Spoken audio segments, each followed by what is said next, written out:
Okay everyone, welcome to the 10th and final lecture in this series. Today we're going to first start by covering the big picture, the topics that have accompanied us throughout the course, the history of the English language, and then we're going to move on to some revision, which will be a little bit more interactive and a little bit more like what you will get on the exam to do. So we're going to cover a variety of topics here. Hopefully all of these will be familiar to you. Nothing here should be striking you for the first time. If it does, you may want to go back and rewatch the lectures, which you can do because of the wonderful service that has been provided by the Kim streaming team. And I would just like to give a little round of applause to our dedicated Kim team who've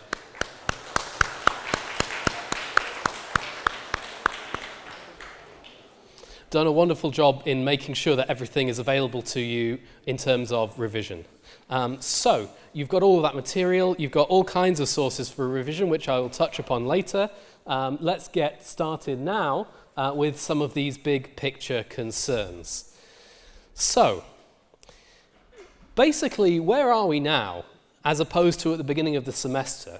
Now, you ought to, at least in principle, be able to read basically any English text that was ever written.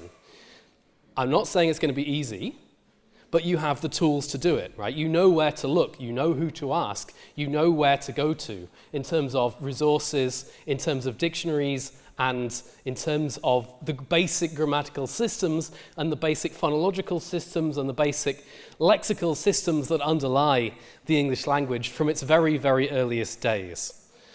And obviously that's nice, but it's more than that, of course. What we've done is introduce the origins of the present-day language. You now know, or should know, where everything came from, where all of these new words that we have in the English language arise, why some words have been in the language since maybe the 17th or 18th century, others have been there since the very, very beginning.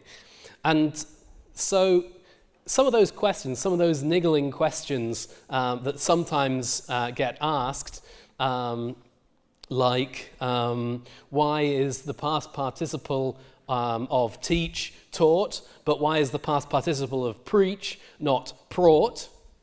You might be able to have a better chance of answering those questions. And if nothing else, it constitutes useful little facts that you can amaze your friends with at dinner parties. Quite beyond that, you should be able to understand language change now. You should have some sense of what it means for a language to change, why a language changes, and why a language sometimes doesn't change. So some of the factors that we've covered in this course are internal factors. They relate to things that just seem to happen in the normal course of linguistic transmission, the processes of regular sound change, grammaticalization, and external factors such as language contact, and also the influence of prescriptivism, particularly from the 17th century onwards. You can understand the role of all of these things. So, for a start, what we can say about English is that it belongs to this family. We saw this right at the beginning in lecture 2. English is an Indo-European language, and its ultimate ancestor language is Proto-Indo-European, as far as we know. I say as far as we know because it could be the case that it must have been the case that Proto-Indo-European had an ancestor of its own. But we don't know anything about that ancestor. By that point, you go so far back into history that we can't say anything certain at all about the origin of languages. The only thing that we can be relatively sure of is that English is a West Germanic language. West Germanic is a Germanic branch, and Germanic in turn is a branch of Indo-European. And this family, this large family, includes many, many other languages with which you are familiar, with which we've dealt in this course. For instance, North Germanic, the language of the Scandinavians, the language also of the Vikings who came to Britain during the 8th, 9th, 10th and 11th centuries.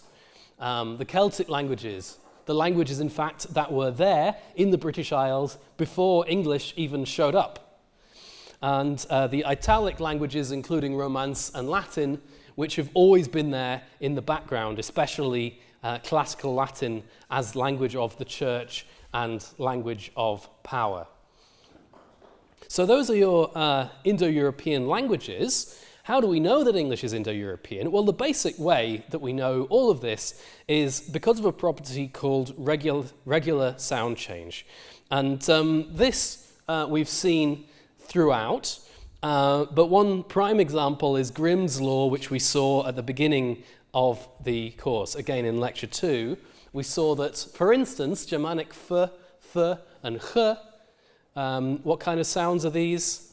That's right, voiceless fricatives. Yes, so these voiceless fricatives are corresponding to other Indo-European languages' voiceless stops, such as p, t, and k in languages like Latin and Greek.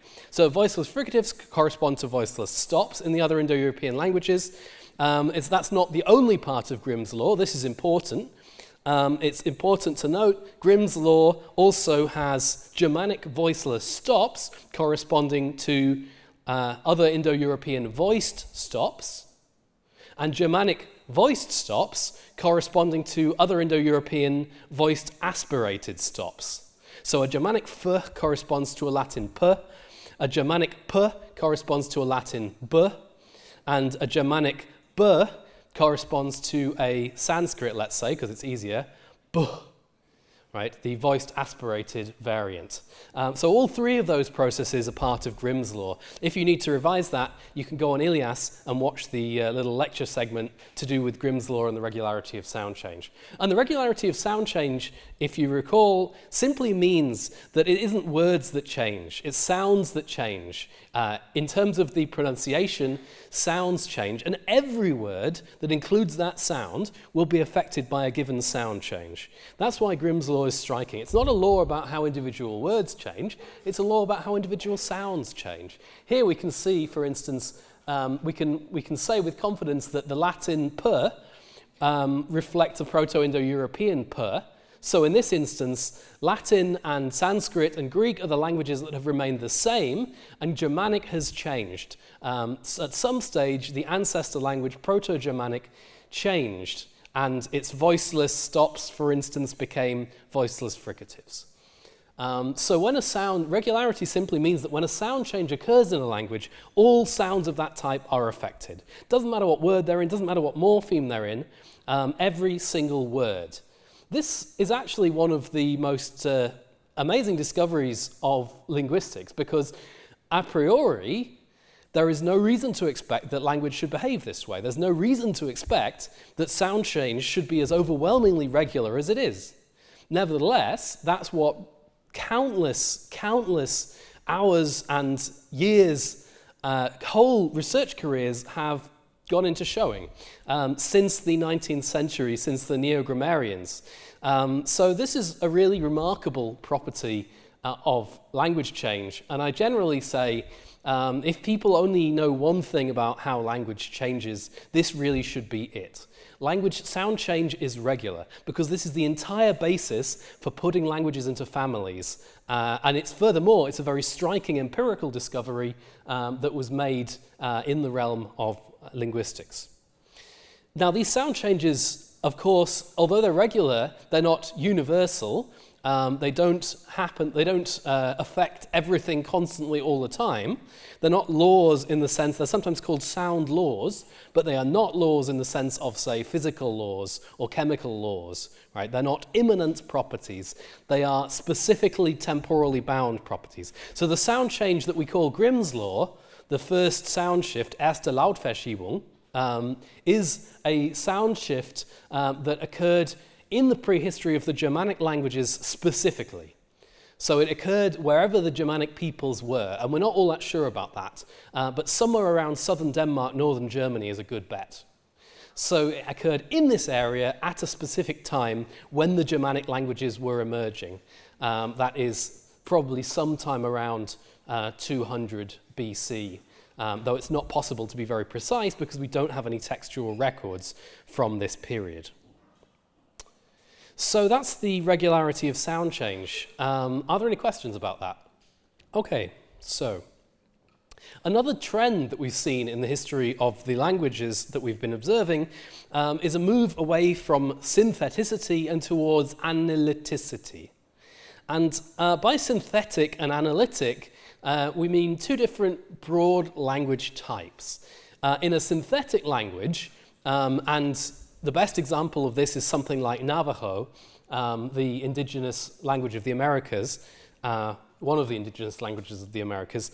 In a synthetic language, things like grammatical relations, also semantic features like negation, aspect, mood, etc., these are all marked by morphological endings. So in things like case, subject-verb agreement, different tense endings, these are all indicators that you're dealing with a synthetic language.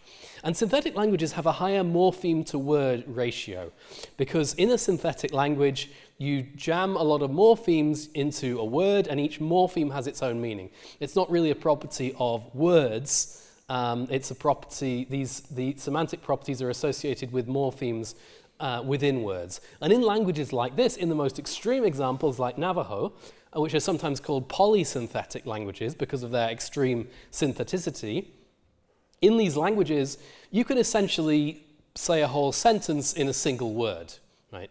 And we'll see an example in a second of the kind of contrast I'm talking about. On the other end of the spectrum is analyticity, and the pure analytic languages are something like Chinese, Mandarin Chinese. And in these languages, grammatical relations and semantic features, the ones that we've previously seen in synthetic languages, these are marked by morphemes or by morphological endings or even prefixes. In an analytic language, these are marked by a fixed word order, a fixed relational order between elements. So for instance, subject, verb, object, word order, in order to give the hearer the clue as to what the subject is and what the object is. You just know that the subject is the one that comes before the verb and the object is the one that comes after, even though they're not morphologically marked.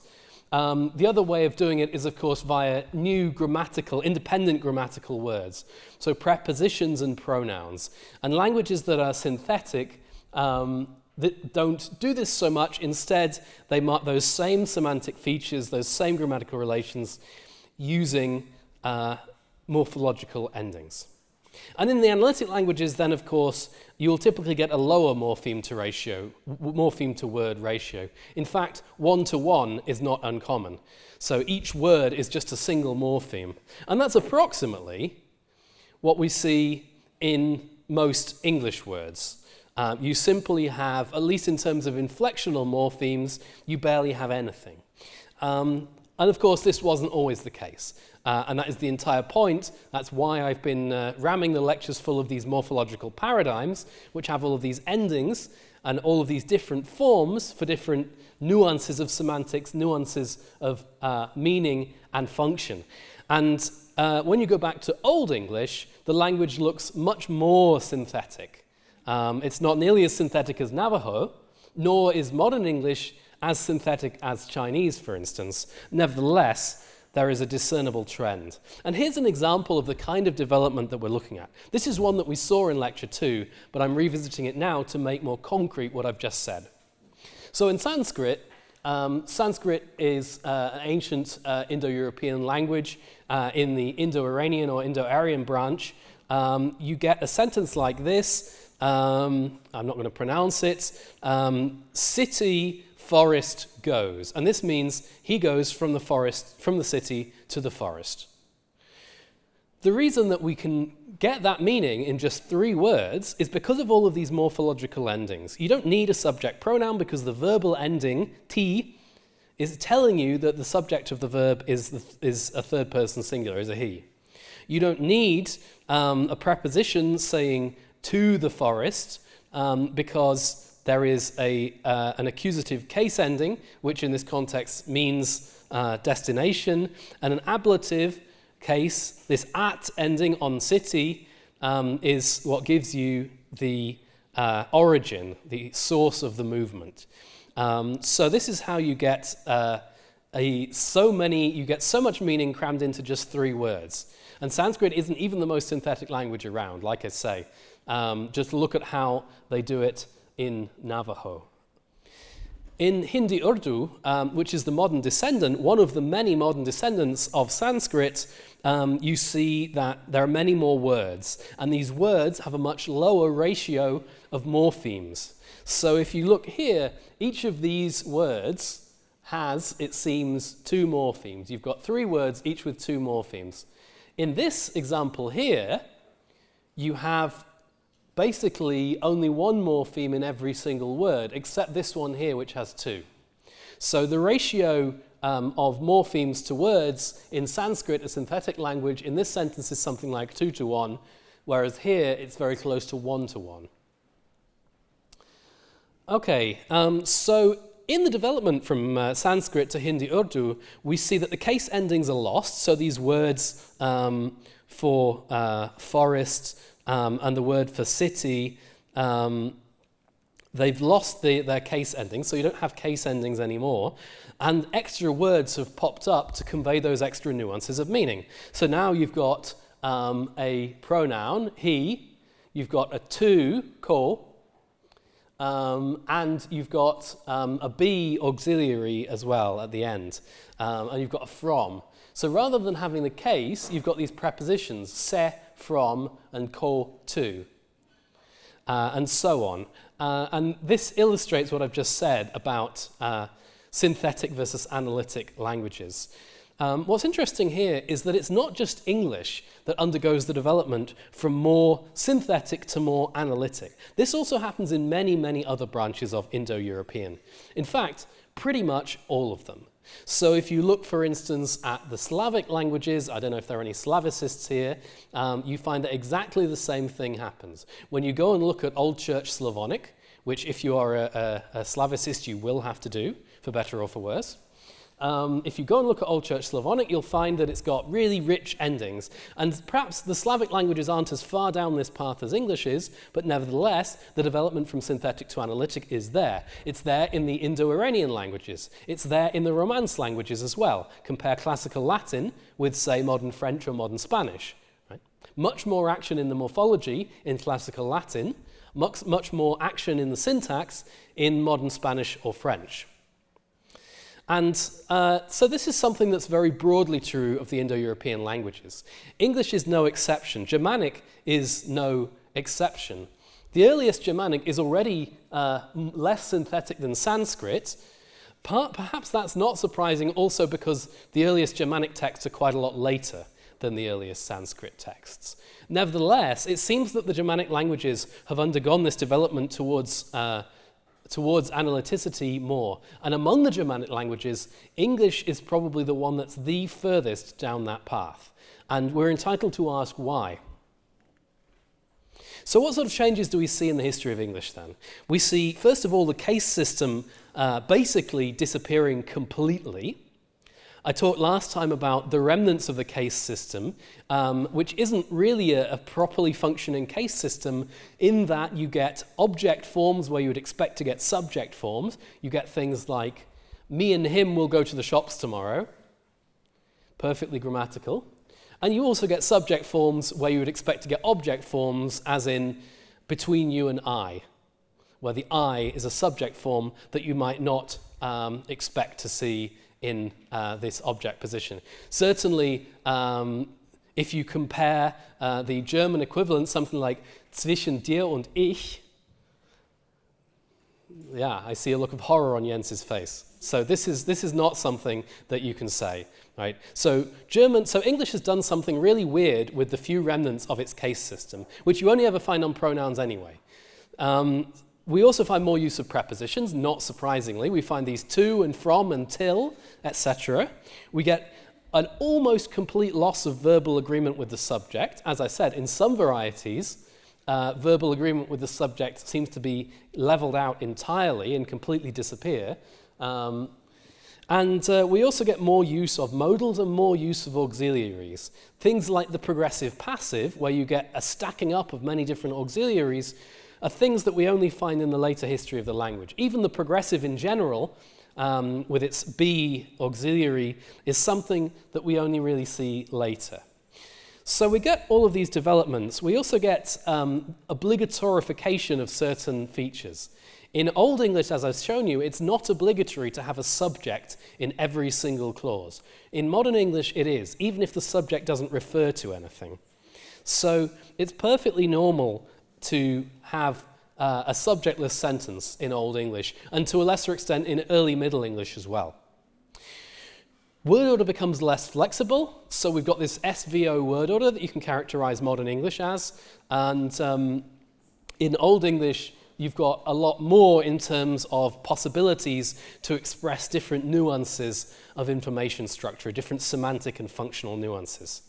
We also see comparatives emerging. So this development of away from synthetic towards analytic also happens in the domain of adjectives, for instance. We've seen that adjectives that end in and est in modern English are pretty much restricted to monosyllabic adjectives, smarter, smartest, and they don't work at all with something like a tri- or quadrisyllabic adjective like intelligent. You can't say at all intelligenter, intelligent est.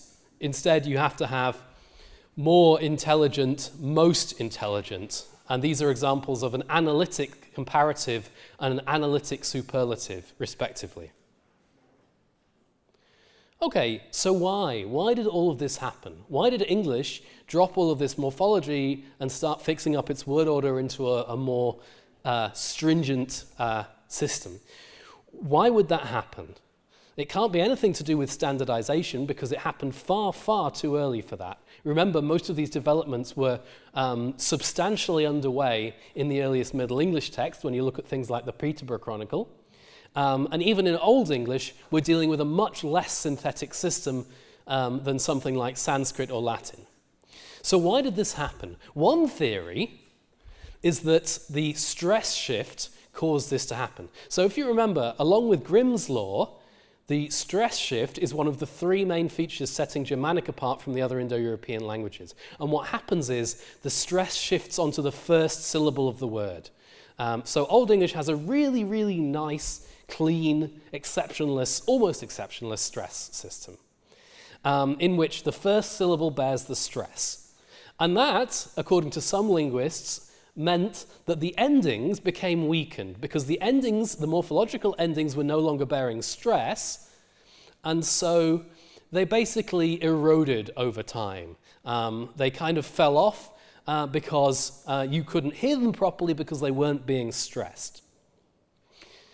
That is not a particularly appealing explanation when you consider the fact that the stress shift occurred in all Germanic languages. It affected Old Icelandic, it affected Old High German. Well, more precisely, it affected the precursor of all of these languages, Proto-Germanic, which then developed into all of these different languages. But Icelandic hasn't lost its endings.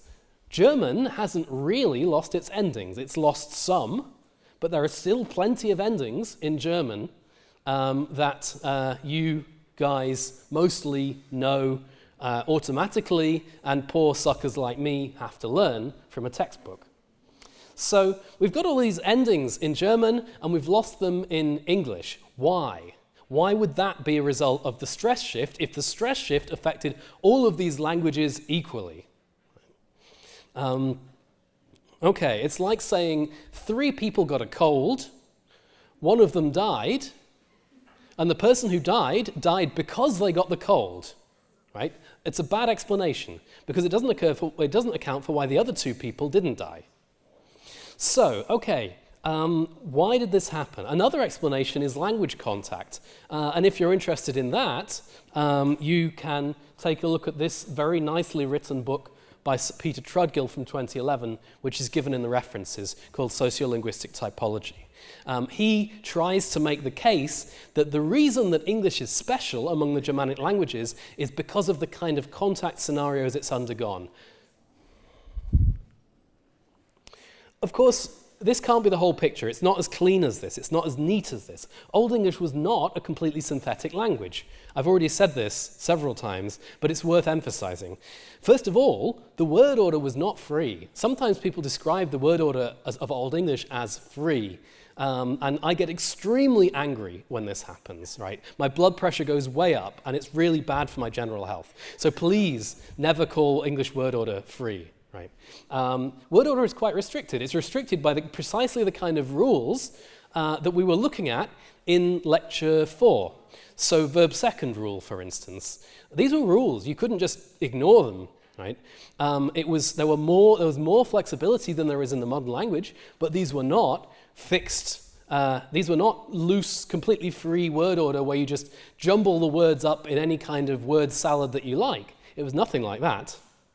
The other thing is, in terms of the Old English case system, the Old English case system is already relatively impoverished. We find 4 cases, 5 if you count the instrumental, but you don't really count the instrumental. So 4 cases, just like in modern German, and these were the only 4 that were robustly used. Nothing like, for instance, Turkish, or even something like Basque, where you have dozens of these bloody cases, or Finnish. This is already not particularly synthetic.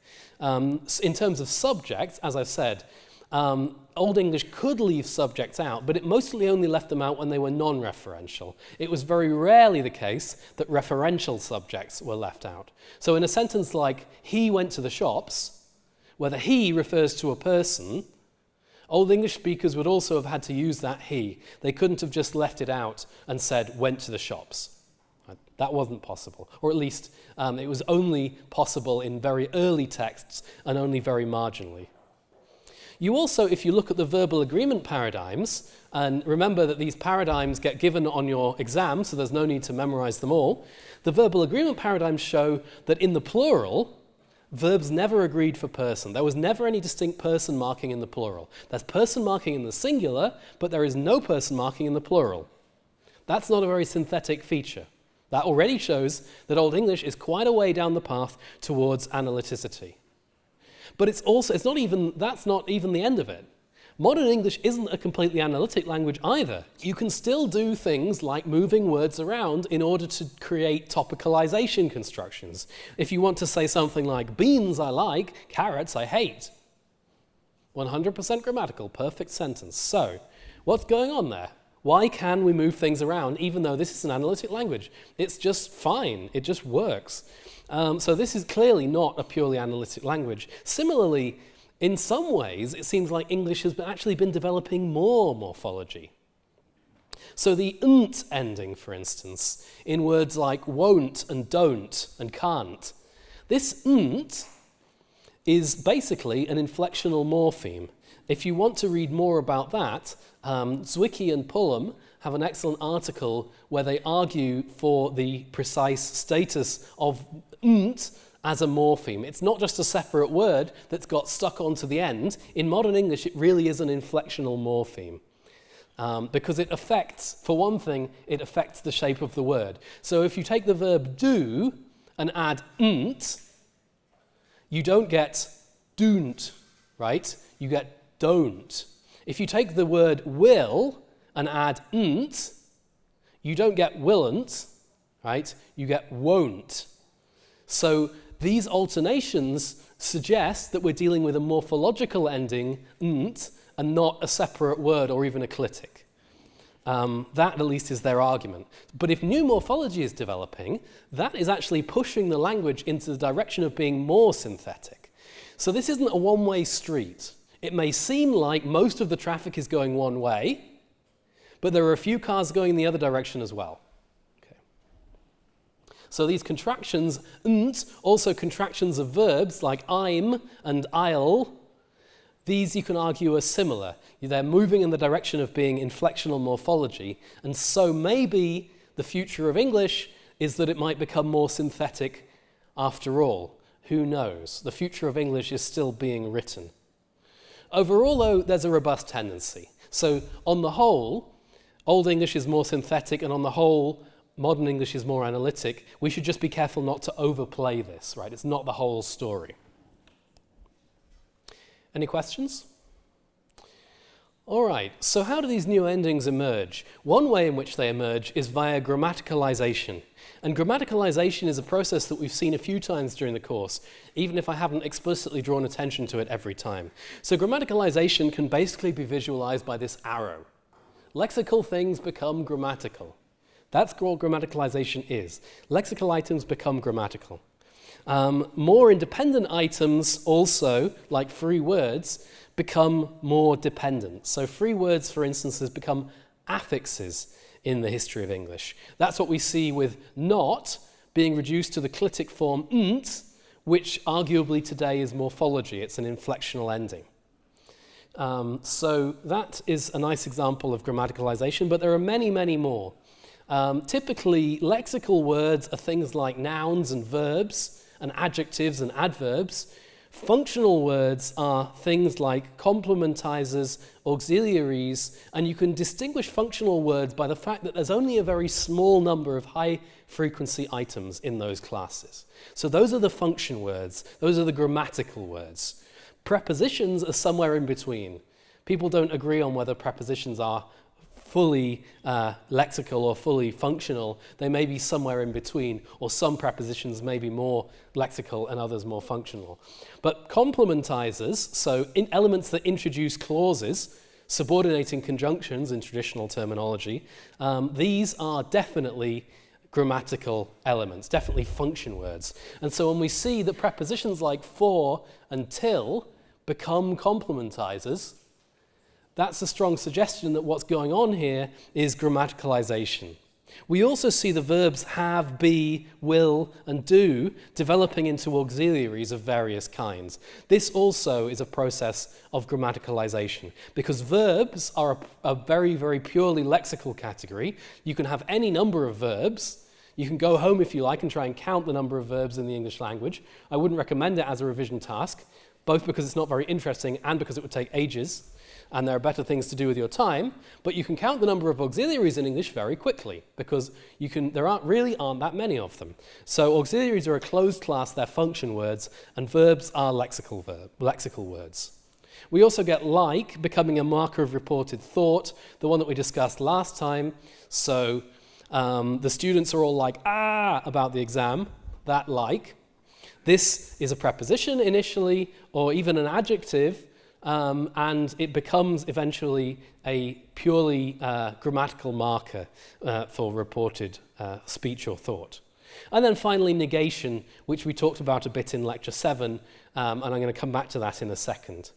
If you're interested in this kind of grammaticalization development, Hopper and Traugott have more discussion of it, and if you take the historical linguistics class that's available every year, you can find out more about that too. Now, when grammaticalization happens over and over again, it leads to what's called cycles. These cycles are a lot like if you cast your mind back to your school studies of geology. If you think about how these rocks were formed, right, you get a whole load of trees and a load of other crud, and it gets kind of crushed down and compacted, and it gets harder and harder, and it becomes rock. And then in the meantime, the same thing is happening higher up. These things are getting crushed. And the whole thing goes over and over again. The rock then breaks down, blah, blah, blah, and it's a cycle. And the same kind of cycle is seen in language change. So a very famous one is Jesperson's cycle, named after this one here. And what we see here is that in Old English, negation is expressed by a preverbal ne.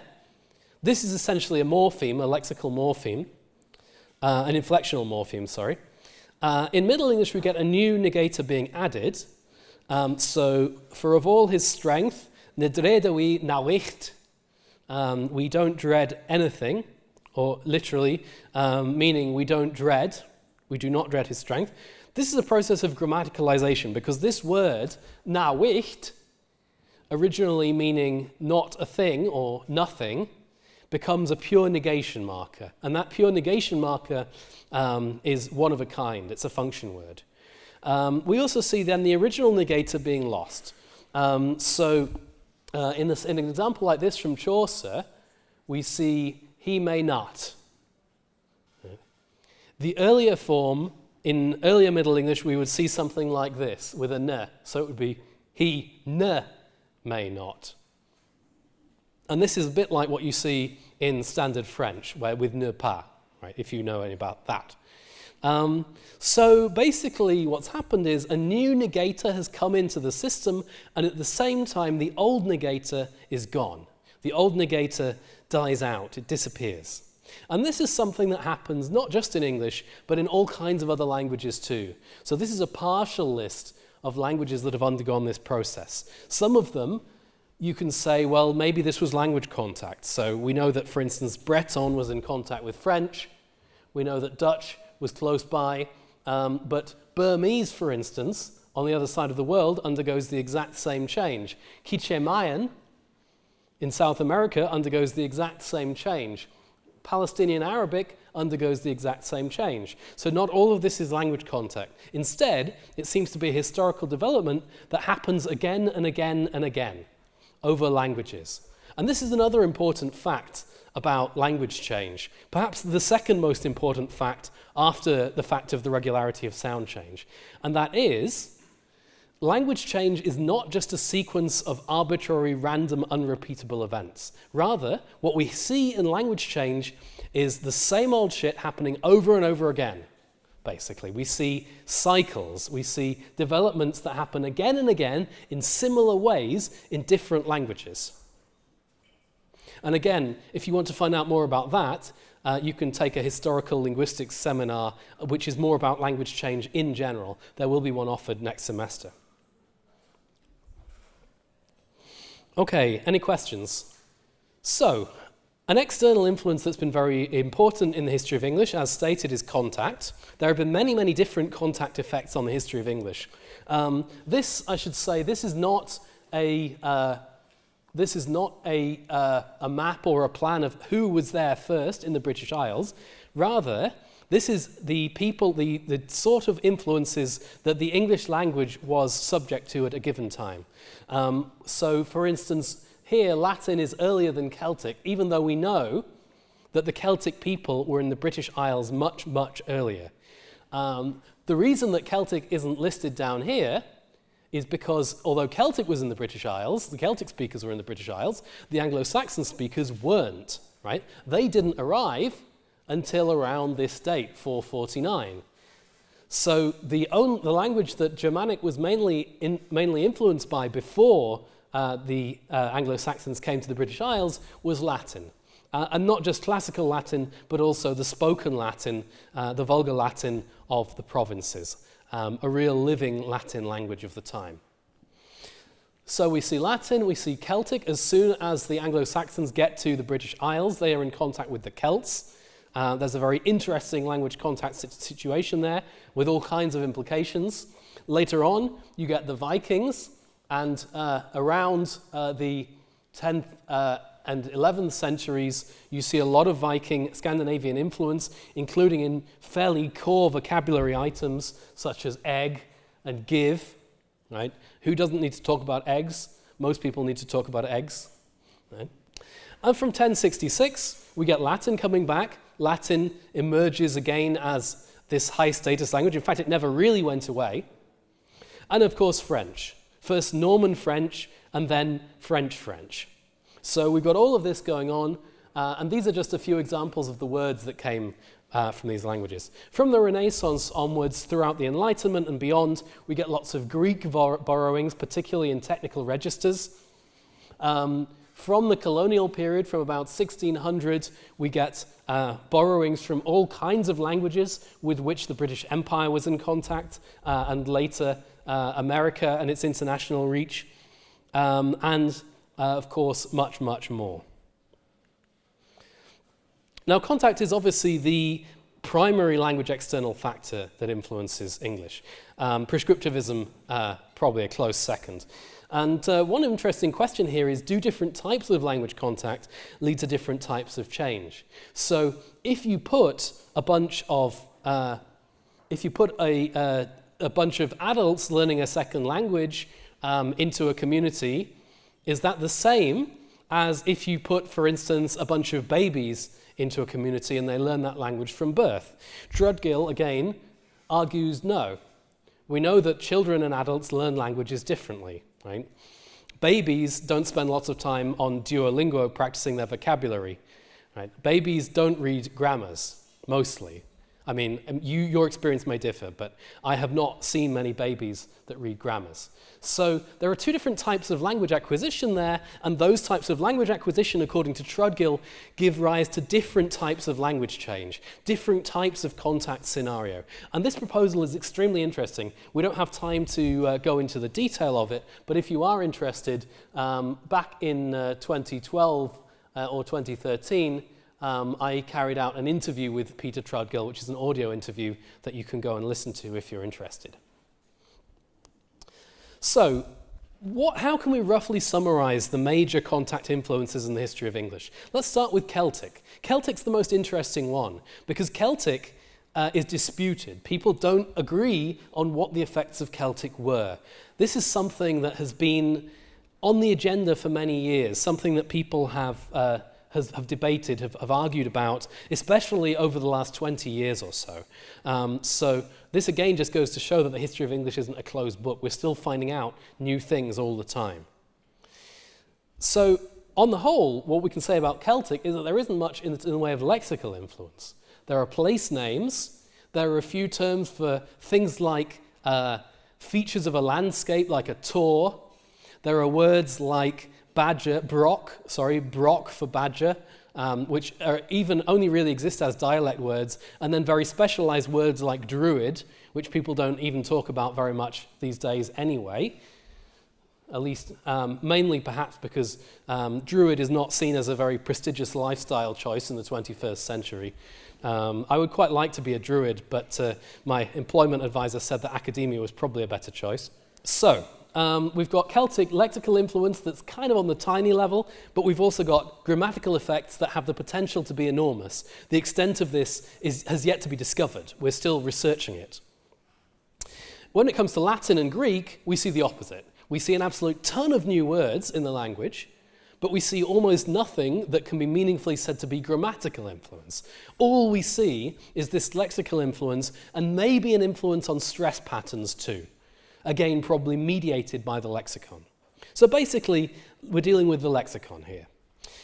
In terms of Norse, this is the all-rounder of language contact. We see both kinds of influence. We see relatively extensive lexical influence from Norse, including in core vocabulary, things like give, take, egg. But we also see influence on the grammatical level, on the morphological level, possibly even on the phonological level. So we get all kinds of different evidence from Norse. And here, what's usually the giveaway is that we see the Norse effects in the north and east of the country first. Same with Norse place names. The areas in which we find the most Norse place names are the areas in which the most Norse speakers settled, and those were in the north and in the east of the country. Finally, we've got French.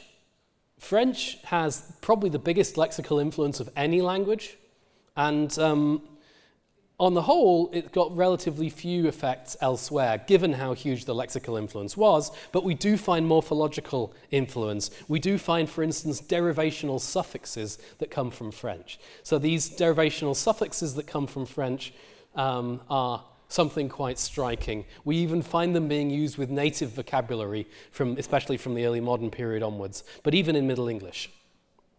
On the syntactic side, we don't see very much. On the phonological side, people have argued that the distinction between voiced and voiceless fricatives is something that may be due to French lexical influence. So if you remember, in Old English, there was no phonemic voicing distinction in terms of phonemes. I should have thought more about that sentence before I started it. So, we don't see any phonemic voicing distinction. We see f and v, for instance, but how they're used depends on where they are in the word, depends on the position that they're in the word. If they're between two voiced sounds, the phoneme is pronounced as a v, itself voiced, and if they're not, then the phoneme is pronounced as a f. So in other words, that variation that we see in Old English is purely allophonic. It's like the light and dark L in modern English, right? You can have words like link, where you've got this And then you've got words like milk, where you've got this ul, right? Ul. Right? They're two allophones of the same phoneme. In Old English, f and v were also two allophones of the same phoneme. And s and z were two allophones of the same phoneme. And th and th were two allophones of the same phoneme. And it's been claimed that French influence caused the phonemic differentiation of these two sounds, caused one phoneme to split into two, basically. So French had phonological effects, if we believe that story, which seems fairly plausible. Again, along with Latin, French was probably one of the main culprits in messing up the English stress system as well. Recall we had this neat initial stress system in Old English, and then that goes away towards the later period of the language, giving you the horrible, bastardized, evil stress system that you see in modern Standard English today. Speaking of modern standardized English then, well, this is a whole can of worms. Before the early modern period, it does not make sense to talk about standardization. Sometimes people talk about standardization in relation to West Saxon Old English. Certainly, people did tend to write in a certain way, but if you think about the processes of standardization that we introduced a couple of weeks ago, selection, codification, elaboration, and acceptance, it doesn't really make sense to view Old English as fully standardized, at least in my view, because we don't, for instance, have codification, and we don't really seem to see that much elaboration either. Old English is used in specific contexts for specific purposes. So standardization is something that happens from the early modern period onwards, and specifically from the 17th century onwards, this development really picks up speed, really gathers steam. And the kind of prescriptivism that we see today, all these people who run around saying, you're speaking wrong, you're speaking right, those guys, they weren't around either before the 17th century. That is something that develops as quite a late stage. The idea that there is one pure, correct form of the language is very heavily associated with this late stage of language history. That's true also in the history of other European languages. It seems to be something that captured the imagination of powerful people in the 17th and 18th and 19th centuries. We can regulate our language. We can maintain our language's purity. It's a kind of horrible cocktail of Enlightenment, failed approaches to reason, and Romanticism, talking about the beauty and the inherent charm and the elegance and the logicalness of languages. Right. All of this stuff is nonsense. There are no logical languages, or at least if there are, they're things like programming languages which have been specifically developed for the purpose. There are no beautiful languages. Usually, when you think about which languages are beautiful and which languages are ugly, it correlates quite heavily with what you think of the people who speak those languages. And that's probably not an accident, right? So beware. Ideology is the ruling force here. This isn't to say that people judging others based on their linguistic usage is a new phenomenon. That must always have been the case, right? As long as you have two people who speak slightly differently, they will notice that and they will make fun of each other because of it, right? But that's not the same as the massive societal prescriptivism, the societal judgmentalism that we get from the 17th century onwards in the history of languages like English, French, German, Spanish, and Italian. So we've got these key processes of standardization as well, which we'll just go briefly over again. Number one, selection. You have to pick a variety that's going to serve as the basis for your new standard language. In the case of English, this variety came from where? Yes, that's right, the East Midlands and London, partially. It's more complicated than that, but that's the basic story, right? People were congregating in this capital city. There was a printing press there were chanceries there were merchants there was all kinds of stuff going on, just like there is today, and so it made perfect sense that London served as the melting pot in which Standard English was born. Elaboration.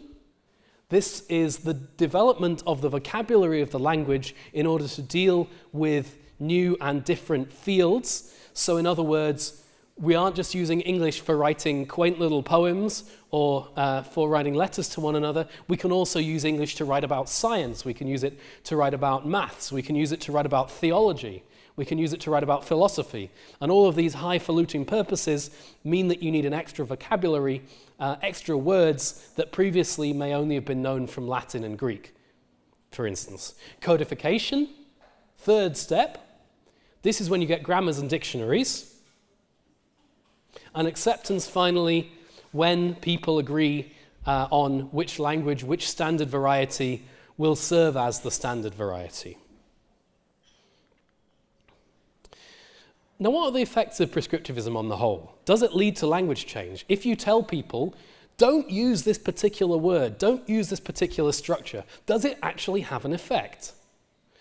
Well, it certainly affects writing. So, for instance, we saw that in the 17th century, prescriptivists didn't like preposition stranding, and they told people to not do it anymore. But nevertheless, people did. But it's true that they didn't do it as much. So if you look at writing during the modern English period, you will find less preposition stranding after the 17th century.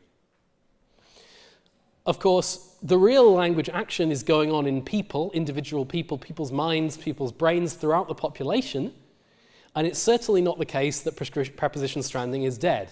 Right? Preposition stranding simply didn't occur in writing. People sort of hid the preposition stranding. They didn't stop doing it, they just swept it under the carpet a bit more. So it's really not clear that that prescriptivism ever really affects people's mental grammars, ever really affects people's actual representations, actual day-to-day usage. It seems that people are actually quite resistant to being told what to do, to being told what to use. And often the metaphor that people use here for prescriptivism is it's like trying to dam a river, right? It's you have to work bloody hard to get it to work, otherwise the dam will just get washed away. But having said that, the effects of prescriptivism may simply be different from the ones that their creators intended. So it has been suggested that prescriptivism leads to other effects that no one could have predicted. And again, Curzon talks about this in her 2014 book, and again, you can listen to a little interview where I talk to Anne Curzon about this at this URL. The future then of the English language and of prescriptivism is your hands. I can't emphasize this enough. You'll be teaching the next generation of English speakers. Around the world, there are way more people who speak English as a non-native language than there are people who speak it as a native language. So, in a way, you guys are way more important to English, to the future of English, than Britain or America. And that is a responsibility that you shouldn't ignore. But make sure that you also have some fun with it. Okay, any questions? So those are the sort of the big themes that have run with us throughout the course. We've got regular sound change, we've got synthetic to analytic, we've got grammaticalization, we've got language contact, and we've got standardization and prescriptivism. Different things happen at different stages, but overall you can see a few overarching trends that characterize the whole history of the language. I've always tried to emphasize these are never the full story. You can always, the idea that English is kind of developing linearly in one direction is a false one. But nevertheless, there are some rough trends that we can identify. Do you have a question? So yes, the question is about the structure of the exam. There are 4 sections on the exam. There is Old English, section 1, Middle English, section 2, there is Early Modern English, section 3, and there is a general section, which is section 4. And the general section covers the kind of thing that is not in the other bits and pieces. So for the general section, you particularly want to look at lectures 1 and 2, and also this one. Right?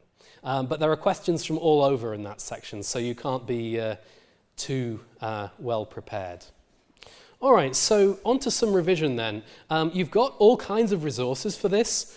You've got the lecture slides on Ilias. You've got the lecture recordings from Kim. You've got the textbook. It might even be worth reading the textbook. You've got the sample exam that you should all have taken a look at already to give you an idea of how this exam is structured. And there are a ton of resources on the web to do with English language and its history.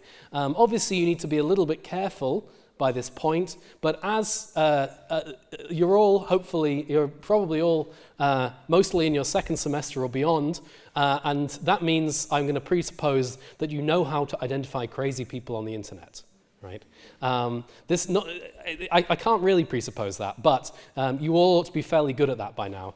So you all ought to be able to figure out who's talking sense and who's talking nonsense when it comes to the history of English. If you're not sure, you can always ask me, and you can ask your tutors as well. So we are here to help, at least to some extent we're here to help. We're also here to do other things too, but one of our functions is to help. If you want to talk to me personally, I've got an office hour right after this lecture, 3:15 to 4:15. I've got an office hour 10 till 11 tomorrow, and I don't have any other office hours in between now and the exam, so make sure that you check those things. If you send me an email at like 5 in the morning on Monday, I reserve the right to not reply to that email, okay? 3 in the morning, probably also, right? But I will try nevertheless to be as good and as kind as I can in replying to your emails with your different questions. And similarly for your tutors, they have the discretion there to reply as they desire. Any practical questions about that? Yeah. Okay, so lectures 1, 2, and 10 are particularly important for the general part. Lecture 9 actually also. But some of Lecture 9's material will be covered in the early modern English section insofar as it's relevant. Because the lectures 8 and 9 are talking about the same kind of changes, the same kind of developments. It won't map, the exam won't quite map neatly onto the structure of the lectures. Some things will be shifted around. You could also be asked about something from Old English in the early modern English section if I'm feeling particularly mean. Or you could be asked about something from Middle English in the early modern English section or thereabouts, right? But on the whole, the relevant lectures, so for section 1, you're talking about lectures 3 to 5. For section 2, you're talking about lectures 5 to 7. For section 3, you're talking about lectures 8 and 9. And for section 4, you're talking about lectures 1, 2, 9, and 10. So hopefully that makes sense. But like I say, rough guide. If in doubt, revise everything. Okay? That's the easiest way. Other questions? All right, so let's have a look at some texts. This is a famous text. Well, it's not so famous now, but it's a text that the reason I'm using it here is that there are many different translations of it. So this is a text by a man called Boethius, who was writing in Italy in the, I think, 6th century or 5th century, and this is a philosophical text. Here we have the translation of the modern English in modern English of this section of text. And here we have an early modern translation. The original, by the way, was written in Latin. Here we have an early modern translation by the one and only Queen Elizabeth I. And what I want you to do is stick your hand up and point out interesting and relevant things that are going on in this early modern passage. Right, so here in the 5th row we see hath rather than has.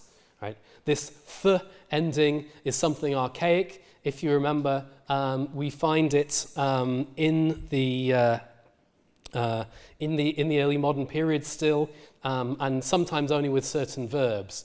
But we generally see the replacement of th by s from the late Middle English period onwards. Good. Anything else? Right, so in the 4th line here we see ever written with a U. It looks like euer. It would have still been pronounced ever.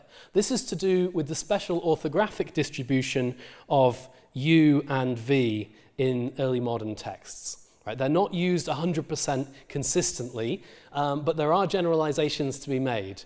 So I suspect we don't have any V's in this version, But if we did see V's, we would probably see them at the beginning of words. So U and V tend to be orthographic variants of one another, where the V goes at the beginning of the word and the U goes in the middle of the word or at the end.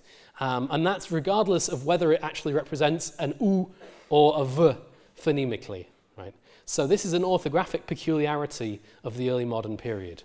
Good. Yes. Second person singular ending est. Yeah. Everyone's favorite salient ending. Thou thinkest. Right? This thou and this est are distinctive markers. We see the equivalent in all stages, right? And we'll see more in a second. But yes, you've got this thou remaining in the early modern period. Right, so some words behave differently. At the end here we've got mutability, and the ability is written with an IE at the end rather than with a Y. And that is probably not hugely salient in this context, but it is. What is important about this is that this actually is an example of a borrowing from French. So this habilité ending is a French, and one of these many derivational suffixes that is borrowed from French. Multimorphemic, actually, because it's able t. Okay, good. So that is our early modern English. We've already seen there's a fair few things to talk about with this. We're going to skip back in time one step. So here you've got Chaucer's version of Boethius, right? Remember, Chaucer wasn't just the Canterbury Tales guy. He did a lot of other stuff too. And this is one of the things that he did, translate Boethius' Consolation of Philosophy. So again, tell me about the cool stuff that is going on in this passage. So we've got B here. Yeah. So in the second line we've got B. Why have we got B here? Yeah, so there's a few different ways of viewing this, but one way of viewing this is as a perfect form. So fortune, in modern we might expect fortune has changed, right? With the auxiliary being have. But we don't find that here. We find a B, which suggests that we're dealing with a perfective in B, which is something that you do get in the Middle English period, right? So you get things like, I am come, I am arrived, I am changed, rather than I have changed, I have come, I have arrived. You can think of this again as being similar to what you see in modern German with ich habe gegessen, but ich bin gekommen, right? Hopefully not ich bin gegessen. All right, so that is one feature. Anything else? The reflexive pronoun herself. Yeah, good. What's special about that? Right, good point. In Old English, you don't get any reflexive pronouns. So in Old English, what we would expect to see is just her here, not anything to do with self. So this herself is not quite a Middle English innovation, but the spread of this form is very characteristic of the Middle English period. Good. Right, so again, we've got this thou, right? It's we've got thou winnest, and so on. So so we've got a thou, and here this looks like a the, but it's actually a thee, meaning thee, right? So these second persons, we've got this singular form thou. Good. Anything else interesting going on here? What about the word order in this clause? Yif thou that win. It's verb last, right? The object that comes before the verb win. So good. So in subordinate clauses, verb last is quite a common feature in Middle and in Old English, but not in main clauses. If not, we can skip back once again to the earliest translation that we have of this text in English. So we've got precisely the same text again, but this time in Old English. And if this looks scary now, Remember how much more scary it seemed 10 weeks ago, right? So you've learned a lot since then. You are prepared for this. You can do this. Little motivational, yeah. You go. You are strong. But tell me about linguistic features. Interesting ones. Okay, so we get letters of the runic alphabet. Here we actually only see one that's come from the runic alphabet directly. And that is which one? No, it's thorn. So this one here, this thorn is our runic character. This one comes from the runic Elder Futhark alphabet. Right? The eth is just a D with a bar through it. The ash is just an A and an E stuck together. Right? These actually derive from the Latin alphabet, but the one that's really special is the thorn, because the thorn is the one that comes from the runes. And the original thorn, the runic thorn, would have looked spikier, thornier. It's more like that. Because remember, for runes, it's good if these things are writable using straight lines, because the runic writers were not writing with a pen or with a quill or with anything like that or with chalk. They were carving. Right? They were using a knife or a hard implement to carve this into rock, into bone, and into wood, and into bronze. So we've got a runic character here. We've got this thorn. What else have we got in this text? Right, we've got this Tironian et, this special sign for and. That's another orthographic feature that sets Old English apart. We only tend to see this in the Old English period. Good. What else is going on in this text? We've got demonstratives, yeah. So we've got that, tha. Well, this is a demonstrative anyway. Tha, yeah. We've got lots of different personal pronouns and lots of different case endings, right? So we see these forms in with different cases. Similarly with thou. So this thou we've got thou in Old English. We've got thee here, thee again. Down here another thee. So we've got different forms and different verbal forms. Yeah. In this first clause, the verb kind of is third, but the verb is not. This is a subordinate clause starting with yif. So this isn't a main clause. So it's not where we'd expect to find verb third. Actually. So this is not a real example of verb third. It's a kind of accidental. It's actually almost clause final. If you then winced, if you then think. Right? But there is an example of verb second in the next bit. Thonna ert thu. Then are you. Right? So we've got verb second here with thonna. This is actually quite strange because usually when you have a pronominal subject in a main clause, you would expect it to come before the verb. And this is a special fact about thonna that it's like that. So normally you should expect to see a subject pronoun before the verb in a verb third construction because it's old information. Yeah, so we've got this prefix. Looks like German ge. In Old English, it was pronounced ye. Pop quiz question. Why was it pronounced yeah? What sound change is responsible for this? That's right, palatalization. Well done. So this yeah is a palatalized sound, and we see this prefix. Remember that this prefix, it looks like German ge, but we don't always find it on past participles. We can find it on other things too. So this verb here, this verb form here, yakuthdon, yakuthdon is not a non-finite verb. Anyone want to tell me what kind of verb it is? It's a weak verb, yes. How do we know that it's a weak verb? Because it's got this de, right? You remember that the de to form the past tense, and this is a past tense verb, right? With the same stayed consistent, right? Yakuthdon, The Old English translation is a bit free here, but we can see that it's in the past tense.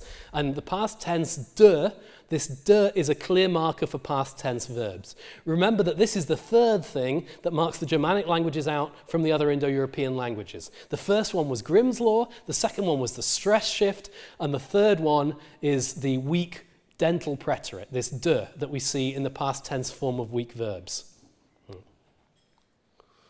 I'm not saying that's going to be on the exam, but it definitely is on the exam, so remember it.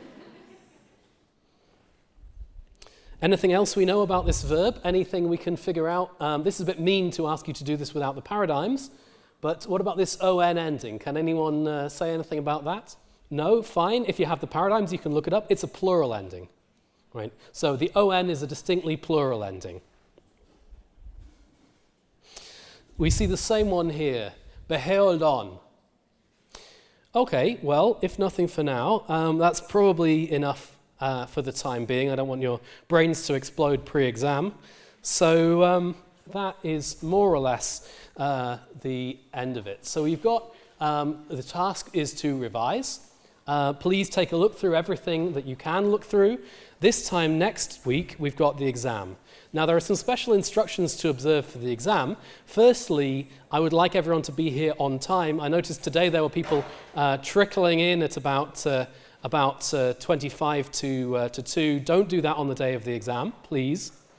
Also, when you get here for the exam, try and space yourself out. So I think there should be enough space for most people to be one seat away from everyone else. So try and space yourself out. Finally, also, bring your student ID. Bring your photo ID, and me and the tutors will be patrolling with an eagle eye, and we will check that you are who you say you are, and not some evil professional who you've paid to take the exam on your behalf. Don't do that, right? It's not worth it. So make sure you arrive on time, make sure you bring your ID, and thank you very much for your time and your attention during this course.